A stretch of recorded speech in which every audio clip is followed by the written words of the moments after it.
so that's always good to get that in there, and just have to, hopefully the play clock's not an issue for us ever, but just that kind of stuff, just the mechanics of functioning in a game-like setting. We'll get some 2-minute drill stuff, end of game things, end of half things. Again, down and distance, penalties, just kind of operating it in a more of a game type situation. Will you have an outright scrimmage at any point? No. Everything will be a scenario. We're gonna do some, like I said, some no huddle stuff. End of half, end of game. Trying to create some competition for the kickers in that area. We'll do some down and distance scenarios, second and long kind of thing, and then red zone. When do you start game planning? A couple weeks. When you have Wogan and Maldonado doing kind of all three things, do you have kind of for their day each practice, are they focused on one, or are you running them from the punters to the kickers? Or well, if they're a guy that that fancies themselves as everything, it's kind of like if a receiver wants to be a tailback and wants to be something else, he has to prove it. And during a game, if he's going to kick off and then kick a field goal and then punt, he has to do that. We'll certainly, for the other guys' sake, kind of work more, live type stuff at various amounts and times of the week. But for those guys, they're pretty much doing it, other than for just maintenance on their legs, they're doing pretty much everything every day. Do you have a sense for who your return guys might be now, or is that still Developing. D'Anthony's pretty good, but developing.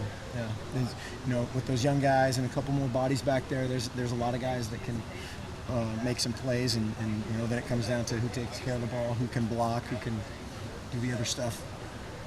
You praised D-line quite a bit, but those are guys with kind of known quantities coming out as returners.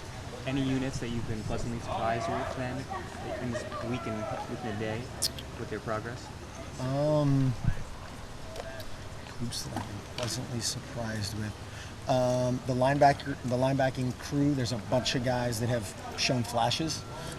Now, they'll rotate quite a bit, but you'd like to see a couple or 2 or 3 or 4 or 5 or however 7 guys step up and really take hold of that thing. But those guys have run around really well. And again, that's Raheem, Rodney, Joe, Danny Mattingly, whoever else I'm forgetting, Derek Malone. All those guys have shown flashes, which is great. You talked about wanting more consistency from Christian French. He had a big spring game. How's he performed so far through camp? Pretty good. He's a guy that he's had that P word, that potential word on him, and kind of like B.J. Kelly we were talking about yesterday, I think, and just learning how to play 100% all the time. Special teams, he did some good things today in special teams, and he is a long, fast, really good, athletic guy that you're just like, okay, that, this guy can do that. You have kind of this mind's eye of what he's going to be able to do, and you're pushing for it. BJ mentioned that Daryl Hawkins was having a pretty good fall too. Is that somebody showing up? He has, yeah. I told him today that he should have gotten him married earlier. He's made a ton of plays. He made several deep ball plays the last 2 days, and is really practicing well. As a coach, you look at a guy from one year to the next and he just blossoms. Do you wonder sometimes what that maturity or what it is? Absolutely. That's one of those things. It's the billion-dollar question of whether it's psychology or the sports science element to it of why does it click all of a sudden. But you can see, especially some of the freshmen, they're starting to play a little bit faster, starting to play a little bit more naturally. Or a guy like him, I don't know. Marriage. I think it's marriage. That's my scientific data. Probably what it was. Yeah. Getting back to the defensive line, Eric and DeForest, the 2 guys who played as true freshmen. How much did that playing experience help them? How much better did that make them than if they had played?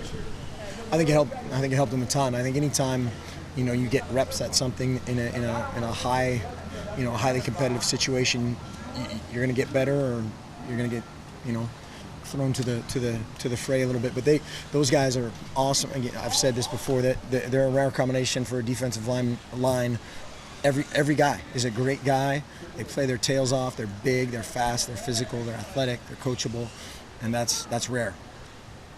How often do you go off practice script to kind of throw a change up at guys, like a throwing and kicking competition here and there to get 6% of the time. 6%. Scientifically determined. That's something you like to do? Yes, yeah. Just to get, again, the coaches have to play to, a right now tempo. and that's how it works in real life. You know, sometimes the ball bounces funny and they get it and we have to respond, or we get it, which is better. Again, to maybe your favorite topic. Chip Kelly traded for Jeff Mayo today.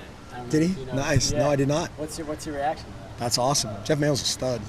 Jeff Mayo's a tough, you know, again, all those superlatives that I said about the D-line, other than huge and, you know, ginormous, Jeff is that. I mean, a tough guy, smart, athletic, coachable. He'll immediately add to the culture of that's the hardest position probably in this whole deal of to kind of get why we're doing this is why am I running, you know, 700 miles at practice today, but he's a great dude and a great player. Did you expect Chip to get this many of his former players, of your guys' former players on his team? I think it's 6 now. I have no idea. I don't know. They're all good players, so that's a good thing. How much does it help? Someone in the system, how much does it help to bring that to practice? Someone ton. who knows that system. A ton. You know, I think to a certain degree that's, you know, Will Murphy's there for probably a similar, you know, reason. But yeah, anytime, you know, there's some familiarity, but you got to be a great player at that level. And you're not picking up somebody that's just you know, he just knows the words or something. But Jeff's a stud. All right.